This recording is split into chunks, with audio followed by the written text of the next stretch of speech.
Tanesha. And I'm Kiara. And we are now entering the sister chat. Welcome to Main Event Mamas. Whoop whoop. It's one of those nights, guys. It is.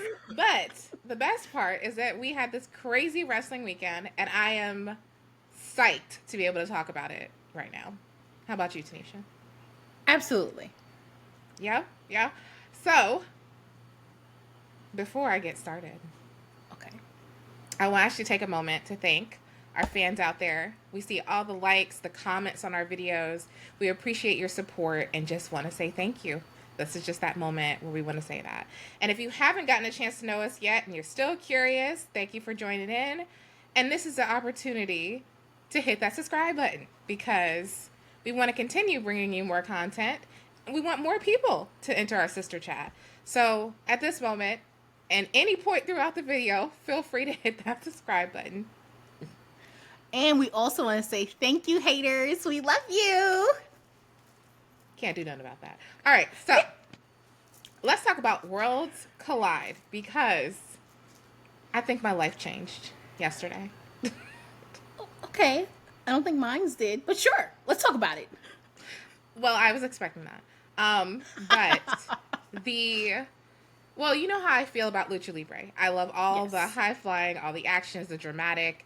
I am mentally Latina, not actually physically, but in that thought process, I feel like that's my culture. I mean, I definitely feel that's my culture too, but I mean, you know. Yeah. However, there was just something magical about it. And then watching it on live stream with all these other fans and watching those numbers climb over and over again, exciting was not even the word, I think. I was watching the numbers climb on the live chat. I absolutely X'd out of the chat because they're going to speak in Spanish, people. This is the kind of show it is. Why are you surprised or shocked? It annoys me. Oh, they were shocked? Oh, yes. There was lots of commentary in the chat, like, speak English. I'm like, nope. Oh. Or how about we actually learn Spanish? I'm just going to throw it out there. You know, it's really great to learn multiple languages. Just like how we want people to learn English, we should want to learn other people's languages too. Yeah, I agree with you. I mean, I've been studying Spanish a million years, so I was keeping up. I was like, I hear you. But the commentary team of Conan and Corey Graves was unbeatable. I never thought they would be such a good match. I never really imagined those two doing commentary together. But Corey's knowledge of Lucha Libre and the wrestling moves and all the things paired with Conan's stories and historical context, it was brilliant. And it made the viewing experience that much more enriching and exciting, I feel like. But I get it. I get it.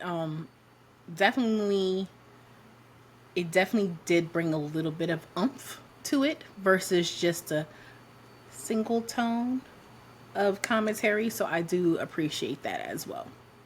And it was great to see Corey outside his NXT situation and kind of a two-man situation again because he's just great at what he does. And I kind of hate that we only see him on NXT now and we don't get to see him doing other things. I can 100% appreciate Wade and what he brings to commentary and even Pat McAfee most of the time. But Corey just has this innate talent and this love that comes throughout his voice that I felt like really was needed. And I missed it just a little bit. So that was my heart to Corey. All right, let's talk about this LWO with Lince Dorado subbing in for Joaquin, who got injured, versus Octagon Jr., Aerostar, and Mr. Iguana. I have to say, what I can say is this match was good. I like the promos, but when he pulled out the iguana,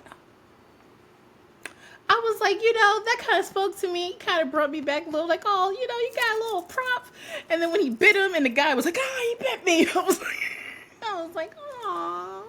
And then when he pinned, and then when the iguana pinned him, I was like, what is first of all, I was like, what is happening? Wait. I didn't think the iguana was going to pin him. And then you see the iguana fly across the ring, and you're like, why did you do that to him? And then he's like, all right, I'm so sorry, you know. It was great. So, it was great, but I will say the first match, it was, I do like, when I say I like certain things, I do like them, the high flying moves, the different moves, and to seeing that interacting. I think their match being the first match was great to bring some energy, to bring what was be expected to see throughout the rest of the event. But Mr. Iguana stole the show. I ain't gonna lie. He did. So you know. I'm expecting to see as many of these stuffed things in a WWE shop. Or I mean, AAA, you can get my money too. I would like to have that iguana join Stitch over here as part of my background because I want it. So if anyone knows where I can find this, I'm down. Also, they have a Mr. Iguana shirt in the WWE shop too. So if anyone's like curious how you can continue to support, you can also hit the WWE shop to show your support for Mr. Iguana. And use our link. Yes, and it's going to be down below. So if you want to just shop on WWE shop, we're going to have a link below that, you know, some of the proceeds, very, very small percentage, goes to our podcast to help us continue bringing you all this magic. But I loved it. I mean, I don't even know, no notes for me. I think it prepared us for the rest of the event. I think I loved how Conan was explaining how it's very different than what we're used to seeing. I loved the drama. I loved the feelings. I loved watching Lince Dorado's Spanish fly with the iguana. It reminded me how I felt the first time I fell in love with wrestling, I think. It gave me that sense of magic, being introduced to these new characters, and made me excited to want more, which is why it was great to see Octagon Jr. join Dom Mysterio for Money in the Bank, which we'll talk about a little bit later, for sure. So, I can't remember who we picked to win this thing, but I picked Mr. Iguana, so I was right. I think you picked LWF, LWO, Latin World Order, I think. I don't know. You know. I don't know, but I do know I picked Mr. Iguana, which means you did. 1 point for me. Okay. So then the next match was Stephanie Vaquer and Lola Vice versus Chik, Tormenta, and Dalys. And that one was another good one. Another one that was full of those great moments. We got to see the Devil's Kiss duo with Lola and Stephanie. I thought they definitely made an incredible team, which was surprising because I don't remember seeing them as a team that I thought was viable before. But seeing Lola step up into this luchador role, which is not necessarily her normal space, was just incredible. It really, I felt like, brought her to another level. I've been watching her on NXT and she's been okay, but watching her against these veterans, really, I felt like elevated who her character is and what we can expect from her. So I'm really hoping NXT capitalizes on what Lola Vice can do in the future. I definitely think the match was good. I'm not gonna say it was great. I guess because I've never really seen the other competitors wrestle, so I don't know if this was their A game that they brought to it or if they were just in it in the moment. But what I can say, their promo had me invested in why they were fighting. So it wasn't like we're just going to fight because we want to or because we have this history. It kind of explained it a little bit, even talking about Stephanie and even giving give me a little bit more of Lola. I didn't know Lola was actually like a UFC fighter or MMA fighter or something like that. I mean, I didn't know that. Like, I didn't know that coming in. So I was like, oh, okay. So seeing them give that promo, even having I can't pronounce their names, but even seeing them pretty much like say, well, you know, talking about Stephanie and their history, and like you keep saying that you're the greatest, but let's bring it back to reality, like of the history that we have. that drawn me to the match to like, okay, I need to see what's going on. But for me, I'm not going to say the match was spectacular. There was definitely great moments in it. But I felt like if I probably really saw what the veterans really used how they wrestle, I think I could have been able to compare it better, as in like they brought their A game, or they just had so much animosity. Mm-hmm. That's why oh my goodness, it wasn't the best. But that's just my opinion. But I definitely do like seeing that they we're still powerhouses, if that makes sense. And even I don't really watch NXT, so I didn't really get to see Lola, like, other than a couple of matches that I've actually watched. She did step up. She did have a little bit more oomph in her. And definitely the pairing with her and Lola, her and Stephanie was a good pairing. Even like, yes, I'm doing the devil's kiss, and that was, okay, it was cool, but it is. I like to see other things, and I feel like they were doing a little bit more technical stuff, but I probably would have liked to see it more. But either way, I think it still was a good match. Yeah, another thing I noticed that Chik, Tormenta, and Dalys seemed to be a little bit older, and I thought that was unique and special because often, in the U.S., we tend to put everybody out to pasture when they reach a certain age, which is one of my biggest frustrations, because sometimes we let the men keep wrestling into their 40s and 50s and sometimes the 60s. We saw Ric Flair in the 70s out here still doing his thing. That man was still like, you're looking at him like, sir, isn't it time to sit down? No? I didn't say it was good. I just said he did it. But I feel like women don't get that same opportunity, so it was also really good to see who they chose to go against Stephanie and Lola and the distinction in styles. So another good one for me. I was excited all the way through this one. And all right, let's talk about all the little novella clips of Legado del Fantasma. There was like 4 throughout this program. And but that's what I'm saying. The promos were like really like, oh, okay, I'm excited about those were good promos where I'm like, well, I don't know how this is going to play out. Somebody tell me what the terminology is. Yeah, I'm like, how is this going to turn out? Because y'all should have so much, oomph up in here. Like, I should be ready for some craziness. And I feel like sometimes it didn't hit the mark all the time. I thought this match was great with Legado del Fantasma versus El Hijo de Dr. Wagner Jr., Pagano, and Psycho Clown. Psycho Clown scared the bejesus out of me. I was like, what am I looking at? I do not like clowns. That is not Kiara's thing. But I know how he had the tongue. I was even looking in the promo. I said, wait, how do you hold on? Is it the mask that has it? What how does it? I was like, I don't even want to think about it. It was just a great match. I thought it was so much fun. Again, all the high flying, the high risk stuff when there was someone who hit the ground.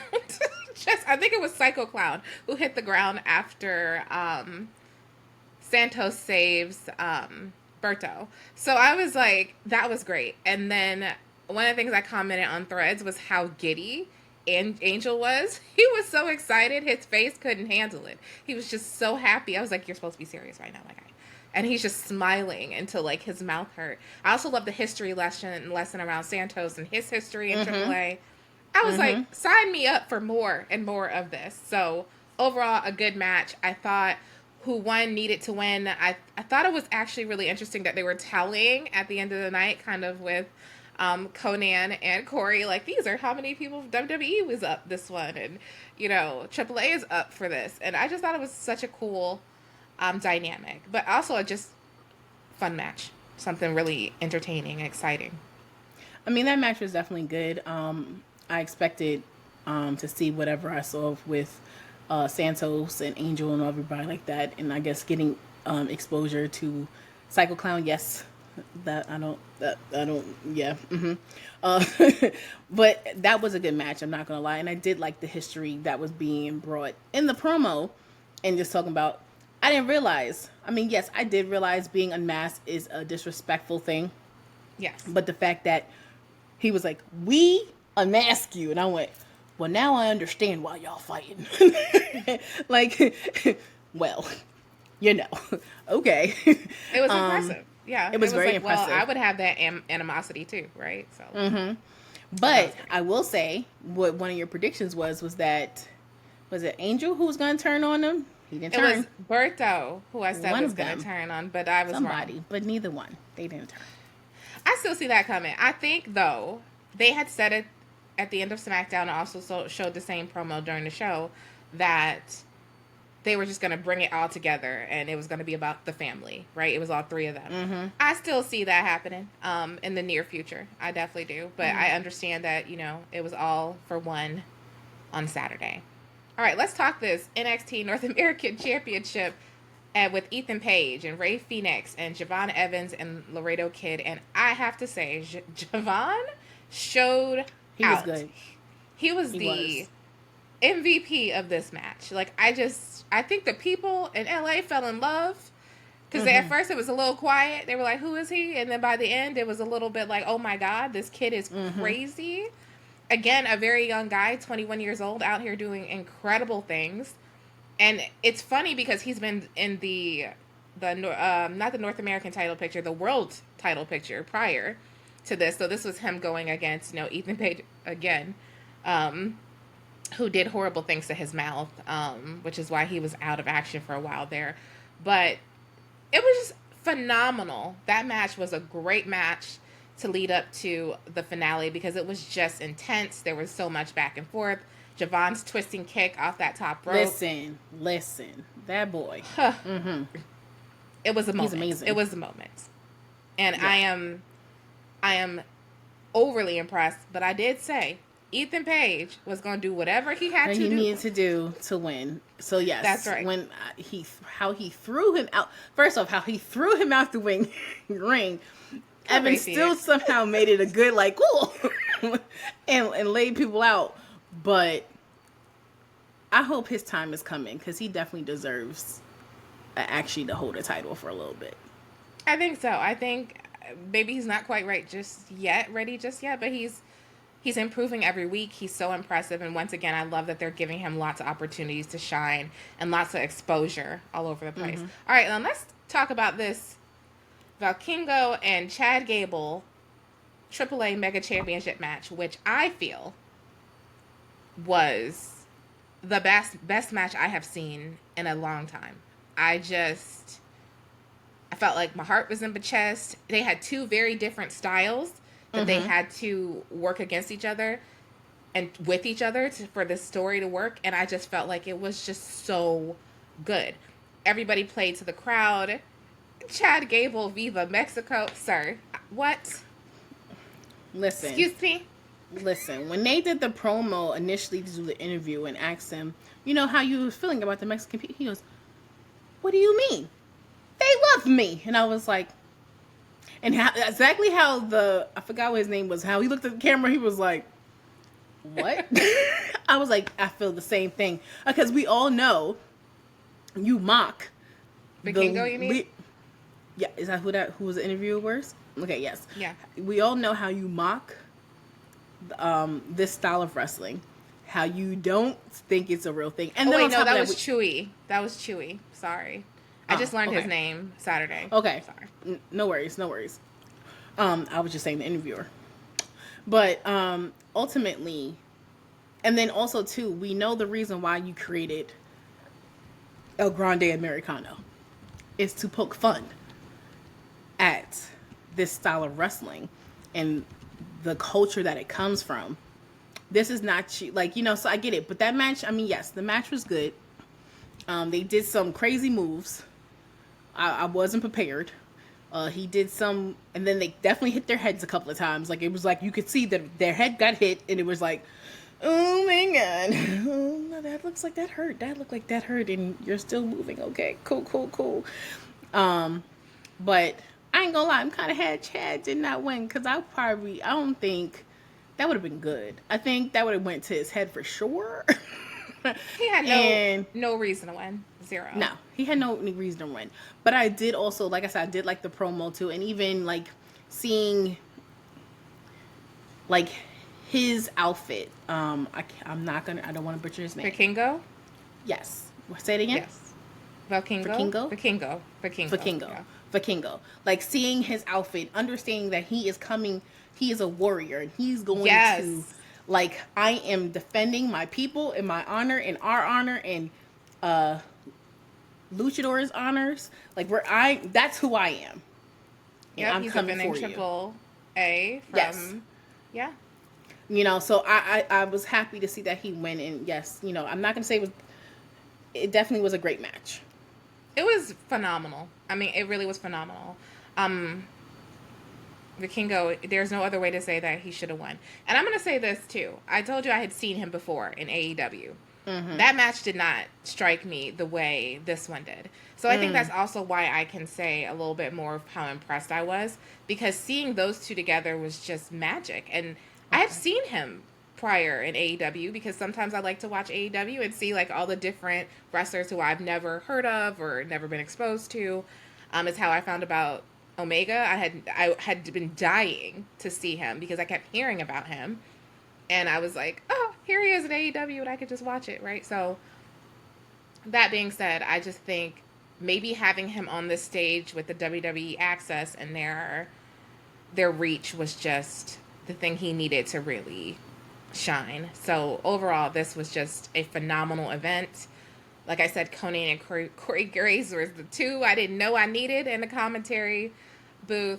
It just overall, I definitely think the event was remarkable, and I can't wait to see another one. I can't wait. All right, it's now the second event of the night.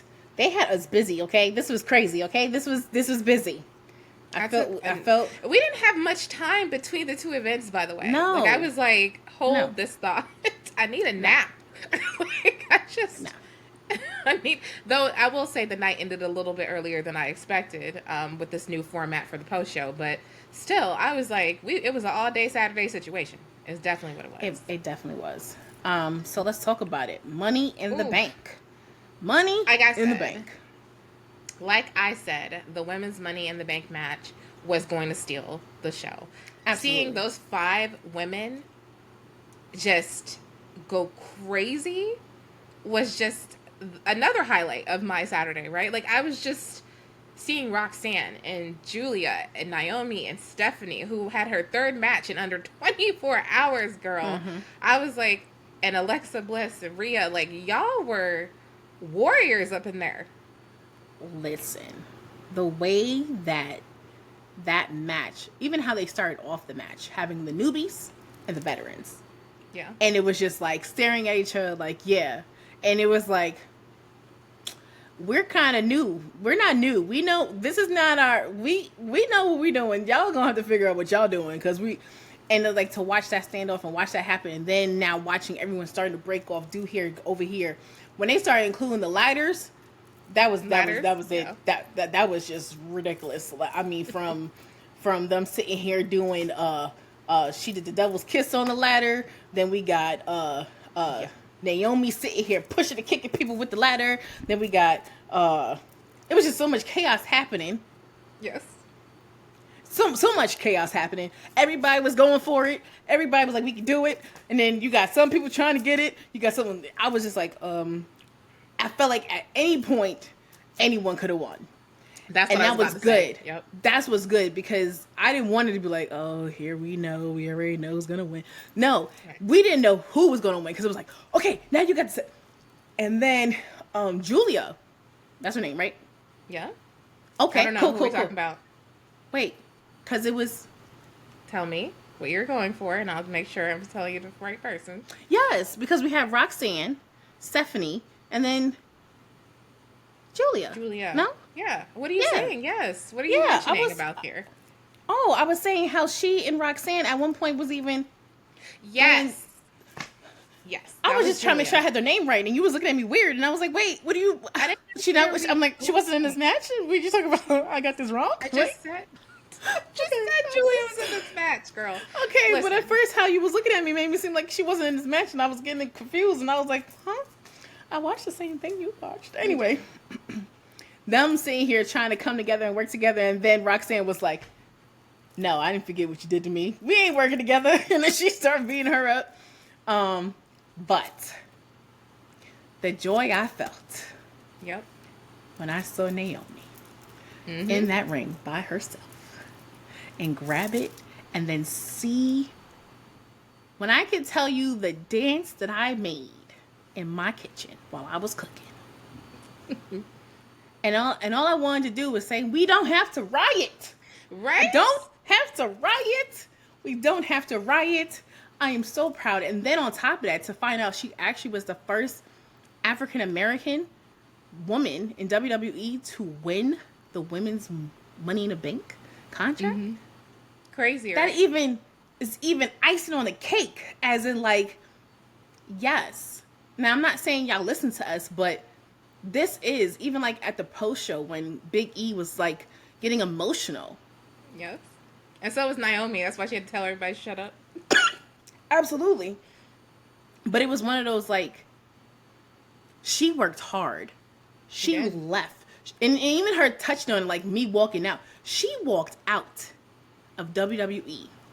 Yes. Because she didn't feel like she was being honored, that she was being considered, that she meant something to this company, even though she had, right. that she was being disrespected, and she had tag team titles with one of the biggest other stars, Sasha Banks. And they walked out. Mercedes, but they walked out.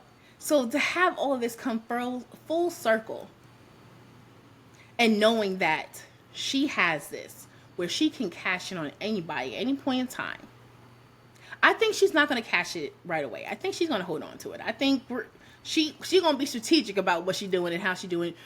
And the fact that she even said in the post show, nobody with a title is safe. Nobody. As they should not be. Which means she can go for anybody. Which goes back to what we were talking about, the Money in the Bank, and that how you're saying that it was supposed to be for any title, not just for the main title. Which is like, she can go for the North American Women's title. She can go for titles that she never had. That's right. To build herself. But that was just a proud moment to watch that, to see it, to look at her face, to see even though her trying to stay into character, but like, the joy. Yeah. The joy that she had. And it was just like, I'm with you. I feel it. I was excited. I was ecstatic, and I was happy, and it was so well deserved. Yes. To me, the word that came to mind was validation. Like, sometimes I think you go into something and you hope it works out, and you're like, I think it's going to happen. But to see all her hard work, all her promo games, this new character that has really taken her up the top, validated, was special. So, yes, she had to go through all of the pain of leaving and, you know, what that did to her personally and professionally, to end up right back in this place in a new position. Sometimes I think we forget that discomfort is a good thing, right? Sometimes when you're not comfortable, that's when the most growth happens. And for her in particular, I feel like this new character, this promo game that has me shook every week, is and she plays remarkable. That character good. I'm like, girl, give me some razor blades. What I got to do? Can I get some earrings that are razor blades? Can we add them to the WWE shop? Because I'm down. I want caution necklace. I want it all. Please give me some accessories so I can purchase these and support my girl, because it was validating. It was exciting. I was elated, just like you were. I was screaming, yes. My family was like, what is going on? Like, my husband calls me from upstairs. He goes, did something happen? I'm like, Naomi won. Duh. And he was like, have a nice evening. That was how that went. So, yes, 10 out of 10. Love that match. It was great. And then we get to watch Dominic versus Octagon Jr. And let me tell you about Dominic. He also showed his ass, because he was so good. He was so good that I think we forget that, because he doesn't always get the chance to showcase how great he is in terms of, you know, what's the word? Defending his title. That's what I wrote in threads. Finally! We get to have an IC title defense. Like, that thing's just been sitting there for a minute, and here we are. Just waiting. Just waiting. One day it'll come. We see him every week. We just don't see him with the title lately. So what's that about? Don't know. Unless, he was going to Netflix or apparently going to AAA. He was talking all that junk during that event, and he had to back it up, and I think he did. He absolutely did. That match was great. It definitely was. Keeps showing how he has improved so much in his wrestling style. If we compare Dominic to when he first started and to where he is now, he has shown so much growth, so much that he's not just Rey Mysterio's son, that he is actually becoming Dominic. Dirty Dom, how he likes to be called, but he's becoming this particular amazing wrestler and showing his style and showing his technique. And then on top of that, I mean, to be with another luchador and them feeding off each other, because technically they were feeding off each other. So it was really, really good to see that. And yes, he was talking a lot of junk at Worlds Collide. And yes, he had to sit here and try to back it up. And he did. Now, granted, Liv did kind of like, hey, talking junk. But yeah. I also like the fact that she didn't put her hands on him. She didn't really interfere as much, other than that one little split of a moment. Mm-hmm. But either way, that whole match was still amazing. Yeah, Dominic showed out, and so that was a match we didn't know we needed. So I'm happy. Right, and I was just happy it was added. I was really excited because I hate sometimes these 4-match pay-per-view PLEs. I don't love that, but. This was a nice match, and Octagon, again, looked great. Another match in less than 24 hours, as he was just a few hours from his 6-man tag. I'm sorry. So, yeah, all right, now let's talk Lyra and Becky. And I was wrong.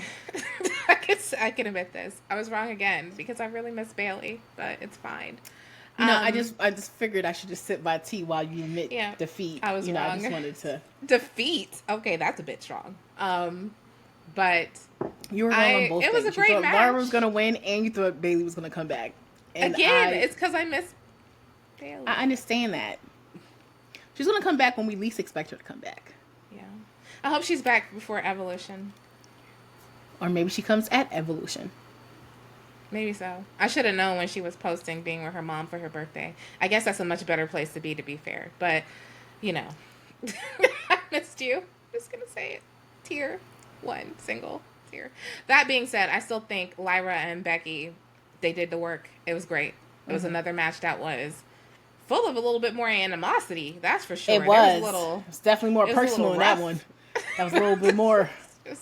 I was like, ooh. A little personal. I was like, you could get it because I'm done. I'm done playing with you. And it was, again, another opportunity for Lyra to really rise. And I feel like she did it because even though she lost, I'm sorry, girl, much to Becky's shenanigans. And Becky was doing the most, okay? She was. I mean, I was waiting. To lift my hand. Listen, I was waiting. I ain't gonna lie. I was waiting for Lyra to sit here and hurt her. I was like, okay, because she's like, I already raised your hand, and then I did it twice. Now you're doing a little too much. Now you want me That's right. That wasn't a part of the deal. Now you're gloating too much.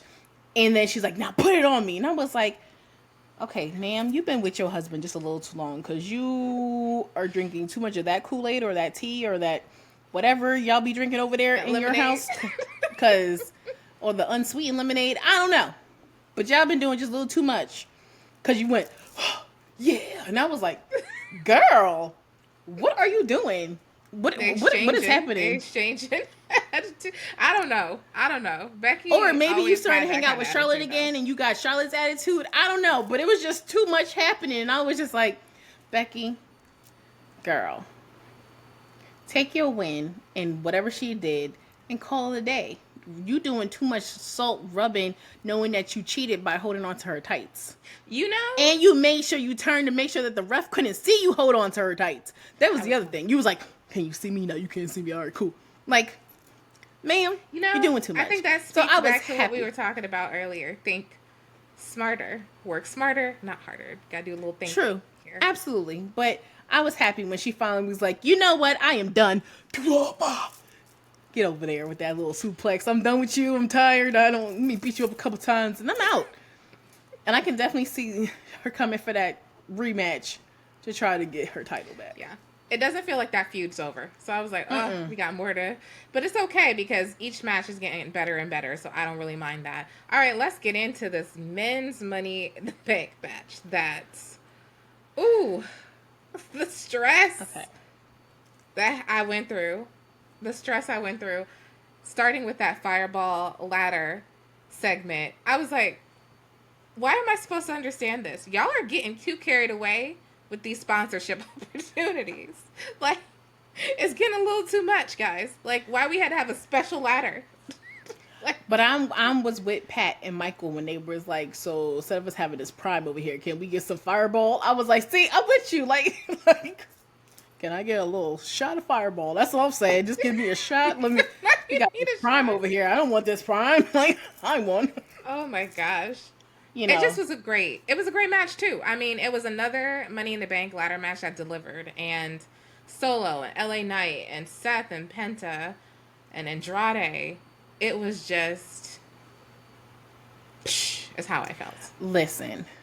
And El Grande Americano, because sorry, I forgot him. My apologies. Now, I was waiting for someone to fucking throw his ass into a ladder with the damn plate in his head. I wanted to see him get knocked out by himself. I just wanted to see it just once. And when I thought it was going to happen with LA Knight, his ass was like, and I'm going to climb. I said, no, you were supposed to hit your head, not climb up there. I was like, ugh. It was really, I mean, the jumping on the ladders and like using the ladder and the ladder holding on to Seth, pinching him to the other ladder. I was like, it was amazing chaos. It was just amazing chaos. So fun. It was amazing. It was chaos. Great. And then they also everybody everybody was trying to go for the ladder. And they was trying to. You had oh god, what's his name? Andrade. I know. I like there's a lot of them. Andrade up there, and they sitting here, and they was trying to get it, and he almost got it. I was waiting for somebody to hold on to it and like hang from it. That's what I was waiting for. Me too. I was just waiting for somebody to hold on, and someone like, "This is mine." Me too. Like, you know, I'm gonna hold it. No one else is gonna get it. And but then I realized when Seth realized he was losing, he called the dogs out. Come on. I was like, sir, you know, you can just get up. Just get up. Stop being a crybaby. Just get up. Like, yeah, we just had this conversation. Smarter, not harder. Okay. Clearly. And I'm not going to lie. I was really hoping Roman was going to return and spear his ass while he was trying to get the thing so that he didn't win. So I was so disappointed when Roman didn't show up. I was so disappointed when I didn't see CM Punk trying to intervene. It was just like I just needed someone else. Now, granted, when Jacob, that was fun, and JC came out, I was like, wow, this is. It felt like it evened the numbers a bit, right? It did. And Solo was like, yeah, my people came out here for me. And I was like, Solo, you doing too much. Because he was doing too much, too. He was like, yeah. And he was like, he was in the walk. You know what he reminded me of? He reminded me of Coco Beware. He was just doing like, yeah, man, I'm in here. You know, nice to see you. And I was just like, you too excited to be here or not excited. Like, think you don't know what are you doing, Solo? You know what? That's all right. You could bring the comedy to the craziness because it was a lot. I don't know. I felt like there was emotions up and down, so maybe that was going to help us cool down. It was going to add us a little bit of the comedy. Now, granted, now when R. Jacob proceeded to help Solo get back in the ring and try to start climbing up that, I was like, wow, this is interesting. Wait a minute. He put his thinking cap on. He did put his thinking cap on. And he looked at him, and when he said, I hate you, I went, well, well, that's over. And Solo looked at him like, what? Like, it was great. How? Oh, and I was like, well, it was great. That was the end of it for you, Solo. So, and then he shook it off, like he was like free. I was like, listen, it's like, I'm free out this joint. See y'all later. Peace out. It was like he shook off the chains. I was like, I don't know. It's not Juneteenth, but here we are feeling the chains fall to the ground. Like, it was incredible to feel his energy through the screen. I was like, I don't know what would have happened if we had been there. I might have passed out from excitement. I just don't know. Because he was so excited to just goodbye. Don't let your husband hear that, because he definitely not like let that. us go. Okay. Not like that. He won't let us go. Not like that. The point is, he was just so energetic, and it was so fun to watch him be like, I'm done. I can't wait to see SmackDown this week. Like, what's gonna happen? And JC Mateo did say he couldn't trust him. Remember? But Jacob couldn't trust you either. JC didn't say he liked him. And Jacob didn't say he liked him either. So I can see what that is going to be. But I wonder if this is going to be a thing where now Jimmy's going to come and help Jacob, like I said, because they're going to start trying to gang up on Jacob. I can see that happening. Solo may be trying to figure out why. Why did you betray? I brought you here. But it was that comment that he made by saying that he's something with no brains. He's not the smartest. All. Was it all bark and no brains? All brawn. I don't know. I don't forgot, but it was that comment, and I said, well, that is going to be enough view because something's going to bite him in the behind, as it should, because it was a little cuckoo for Cocoa Puffs and not the best choice when you knew you were going into this, so you got what you deserved. And I don't want to discount LA Knight and his incredible work in this match, because I'm hearing the internet, the streets are talking like this was his moment. He's never going to be world champ. And I'm like, hold up, people. I feel like we're so impatient as an internet wrestling community. We just want everything now. And sometimes the best things happen when we wait. And I just think that LA Knight, he's great, but right now it's so stacked. Right now, this is the same thing we keep having happen. Even previously, we talked about this. Like, when the title picture is so full of people, like, where are you gonna get in there? Where is LA Knight gonna go with John Cena on his farewell tour? Tell me, how is that gonna serve him in any way to even be involved in that? Because he probably won't win the championship. So, people, hold your horses. The man is still gonna continue being on your TV every week. He's still going to do great things, and his time will come, and we will celebrate it when it is here, because there's no doubt that he's headed for a championship at some point. I just think now is not the right time. I mean, he was phenomenal, though. He definitely was phenomenal, and I think if we did have a really good contender against Seth, it definitely was LA Knight for sure. So it does, like, I get it. I can understand why it sucks, but we all knew Seth was going to get it one way or the other. He was going to make sure he got it, which it does suck that we knew that was going to happen. So watching him actually get it, I was like, and then like I said, I was so disappointed that Roman did not show up. I was like, Roman, this was your time. This was your time. You know, I love Seth. So to me, this was the moment. He's been chasing this power, and what more power is there for that in this moment than having that Money in the Bank briefcase? I mean, that's it. He didn't need it, no. But it definitely helps his story and his claim, because the faction with Paul Heyman should have an immediate, advantage. So I was like, well, I mean, makes sense to me. Listen, I'm sorry that people might be salty about it, but I'm not. I think it makes sense. Now, I'm going to be salty if on Monday he cashes in on Jay. Because I will. I can see that happening. All right, let's move on to the last match of the night, because Cody, Jay, John Cena, and Logan Paul. I'm going to get this out the way because I'm only going to say it once. Are you ready? I'm ready. All right, Logan Paul, you're incredibly talented. All right, that is all. That's probably the nice last night thing I'm going to say, but there you go. I will say him having the drone and him getting flipped was actually awesome. It was. But it was him getting flipped and having the drone get it on camera. Yeah. Even watching him make that crazy landing. Listen. I'm not going to say this match was actually good. It was. I wasn't excited about it, but I'm glad it happened. But I mean, I'm happy it happened. We got that out the way. And I will say, we got R-Truth back. So exciting. Listen, when someone came running through the thing, and all I saw was a little black on the back, I said, oh, I know it's R-Truth. Before he even unmasked himself, I said, you knew better than me. Him. I was like, who is it? Because you know how the Usos like to show up in black. So yeah, but once I saw, but he, like, his shirt kind of raised up, I said, ooh, it has to be R-Truth. Because that's the only thing that makes sense. Because I don't know nobody else who else is really beefing against John Cena right now. And it will come, like, now if they had like a little tan, then yeah, I would thought it was Jimmy. But, But it was amazing, especially when he unmasked himself and he just looked at you like, it's me, motherfucker. Take that. And like hit him with the thing. I was like, oh my God, look at that.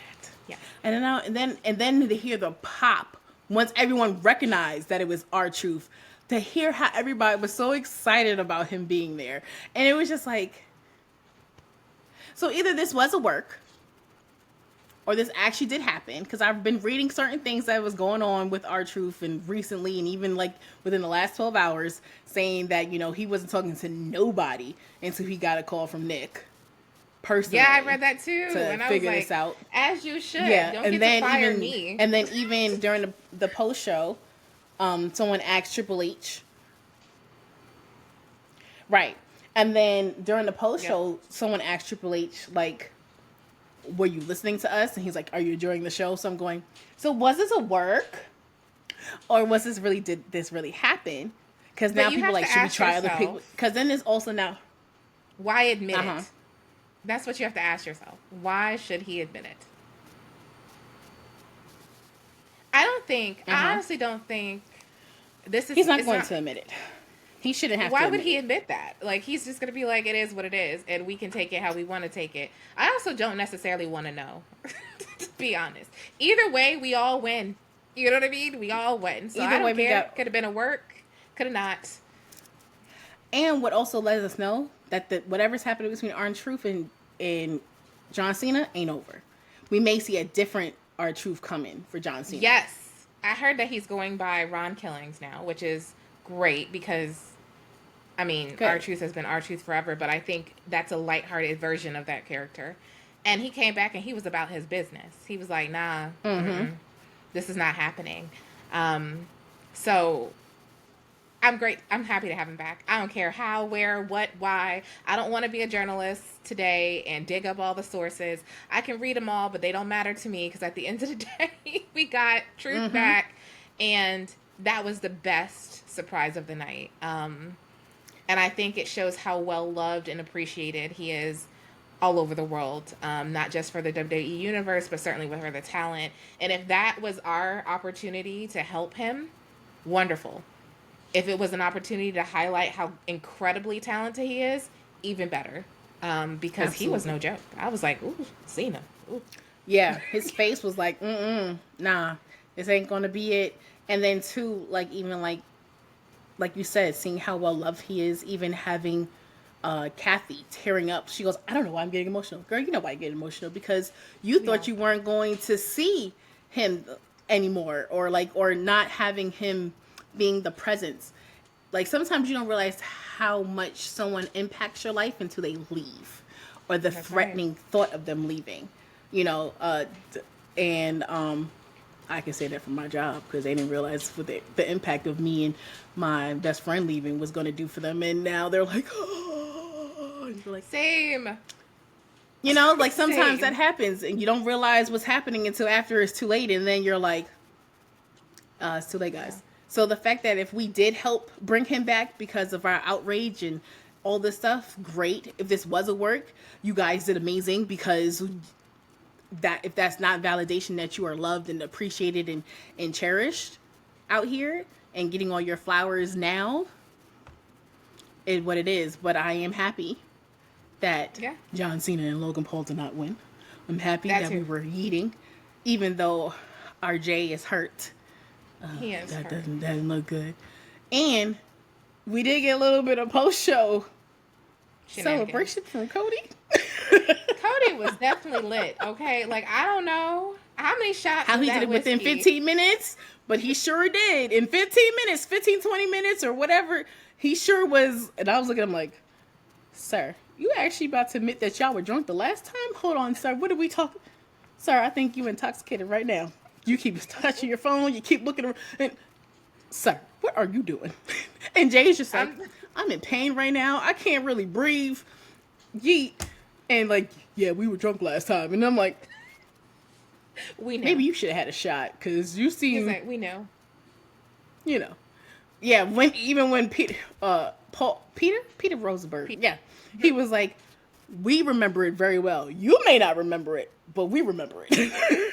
Shout out to Cheap Heat. That's one of my favorite podcasts. Yeah. But overall, I mean, our Saturday was Impact. I'm happy how both of the events went. And I can't wait to see what happens on Raw. I can't wait to see what happens on SmackDown. I already know Seth is probably going to have some type of celebration and the nonsense and the shenanigans on Raw. I'm not looking forward to that really because I ain't going to lie. Yes, I get it. Seth is a great, I don't know. I feel like we're doing the Authority all over again. Like, I feel like we keep recycling old stories and trying to just keep putting new people in there. I mean, the Authority, but even Seth was a part of another thing. Like, I feel like we're just recycling certain things. I don't know. I don't know. Okay. I guess maybe I'm just like, you need to be taken down like 3 pegs. But I guess it's not going to happen right now since you got 2 people. Sorry. But here's my thing. This has always been one of my biggest complaints about Seth is he doesn't get the due that he is owed for his talent and his commitment and his loyalty. This man has been driving and working himself into the bone. Did we forget what he did with that championship that came out of nowhere that he just like raised to the I'm not saying we forgot ever? What he did. The one that currently Jay is holding. No, I'm not saying any of that. I'm saying the fact of the matter is I get it. I get that maybe he feels he is due or maybe it's time for him to have a title run. However, I want him to do it honestly. Does that make sense? Like, I don't need you to, and I get it. Roman didn't do anything honestly. I don't. Okay. You know how I feel about the heels. I love them. I don't really think smarter, work smarter, not harder. When he won the championship, he won by himself. Thank you. He didn't become the bloodline until after he already had the championship. That's and it was fair, just him and Paul. But do you remember how many times he technically would have lost that title if he didn't have support? Well, probably. Maybe. But he didn't. Even when he fought Brock Lesnar and the ring collapsed or did whatever it was doing. And it was, and didn't Brock break it with something happened or with the forklift and raised it? Was it broken? I don't know if it was a forklift or what it was, but he broke it. Listen, it was lopsided. It looked like an earthquake happened, okay? And half of the building was up high and the other one wasn't, okay? And it was all and Roman managed to ride the wave quite well. I'm just gonna say he did quite well, but I'm just saying. You're just saying, and I hear you. But this is we're wrapping up now. I want to tell you guys that we will be on the Humble Roses podcast this week. So we're excited to join them to talk shop and talk our favorites and get to know them a bit. So that's an opportunity for you guys to tune in on Wednesday. Yes. And then we're still going to give you what we normally would give you, our weekly episodes. Of parenting and adulting, and of course our recap on wrestling as well. Yep. So you'll see plenty of the mamas this week as we make the rounds. And again, this is our opportunity to remind you that we want you to like and follow and share and all the things. Like, we want you to continue sharing our message to everyone. You can find us on lots of social media, including the X and Facebook and TikTok and Instagram and Threads. Am I missing anything? I don't think so. And our link tree, if I forgot something, because I can't remember. Or you can just check go us to our out. website. That's right. At Main Event Mamas Podcast. Forgot that word. Again, that's Main Event Mamas Podcast.com, where you can find all the videos, all our social channels, our link to the WWE shop, and everything you could ever possibly want to know about us, I guess. Yes. And then also remember, you can hear us if you don't want to see us, which I don't know why you don't want to see us. But if you want to just listen, I know, don't miss out. If you want to just listen, then you have us on Spotify, iHeartRadio, Amazon Music, Amazon Audio, Audible. That's right. Yes. And then the podcast pod. Is that one? Pocket Podcast. Okay. My bad. Pocket Podcast. But also, too, you can actually, too, watch us on Spotify. You don't have to just listen to us. You can watch us on there, too. Yes. We actually upload the video file, so you can see or hear us, whatever your viewing pleasure decides at that moment. So, we want to tell you, we're not new to this. We're so true to this. And this was Main Event Mamas.